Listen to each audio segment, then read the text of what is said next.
आमिर ज़िया साहब बोल के न्यूज़पेपर के एडिटर भी हैं आप, और उसके साथ साथ पाकिस्तान के एक सीनियर तज्ज़िया निगार भी हैं।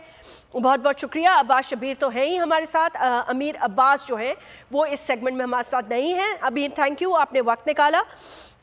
आमिर ज़िया साहब बहुत बहुत शुक्रिया ज्वाइन करने के लिए।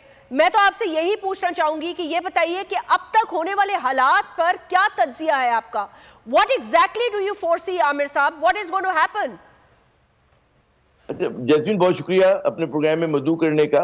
तो सबसे मुझे दिलचस्प बात ये लग रही है कि हुकूमत जो है वो दावा करती है कि इमरान खान की जो लॉन्ग मार्च है उसको पजीराई हासिल नहीं हो रही, और यही दावा जो है इनका जो फ्रेंडली मीडिया है वो भी इसी तरह की बात कर रहा है। कमो बेश जो नक़ाद इमरान खान के वो भी ये बात कर रहे हैं। लेकिन दिलचस्प बात ये है कि उसके बावजूद जो है एक घबराहट और एक मुझे खौफ का आलम नजर आता है।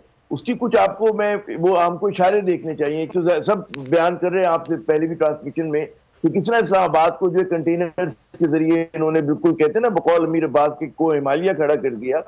उसके अलावा हम देखते हैं कि जनाब अब ये इस तरह की बातें हो रही हैं कि जी होटल जो है वो कमरे ना दे लोगों को, खाने पीने की अशिया ना उनको पहुंचाई जाए। तो आखिर अगर इस लॉन्ग मार्च को पजीराई हासिल नहीं हो रही तो फिर ये घबराहट किस बात की है? फिर दूसरी बात हमें ये समझना चाहिए कि माजी में ये पहली लॉन्ग मार्च नहीं हो रही है इस्लामाबाद की तरफ, एक तवील तारीख है। आप याद करें पाकिस्तान पीपल्स पार्टी के दौर में जो वो है डॉक्टर ताहिर कादरी लॉन्ग मार्च लेकर आए थे, उन्होंने धरना दिया, मामला तय हुए, वो चले गए। उसके बाद अभी हाल की हम बात करें साहब, उससे पहले भी यहाँ पर हुए लॉन्ग मार्च, इमरान खान खुद लेकर आए हैं। तो मुझे ये बताइए कि ऐसी कौन सी क़यामत आ जाएगी? तो क्या वजह है कि इस लॉन्ग मार्च से इतना धड़का लगा हुआ है?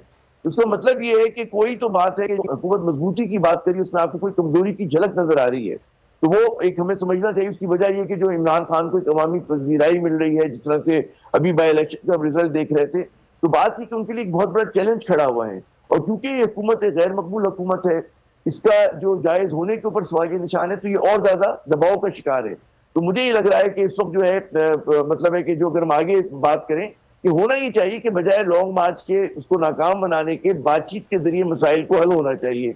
उसमें हमारे इदारों को जो है मेरे ख्याल में उनका बड़ा किरदार बनता है। माजी में भी उन्होंने जब ऐसे मौके आए कि पाकिस्तान की सियासत बंदगली में आई तो उन्होंने ही निकाला।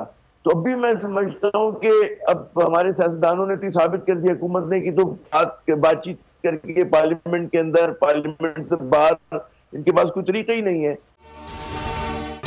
अगर ये वीडियो आपको पसंद आई है तो इस चैनल को सब्सक्राइब करें और बेल आइकन को क्लिक करें।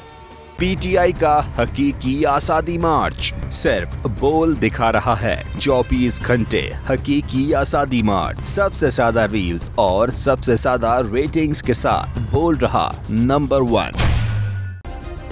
सब्सक्राइब करें और बेल दबाएं ताकि कोई खबर रह न जाए।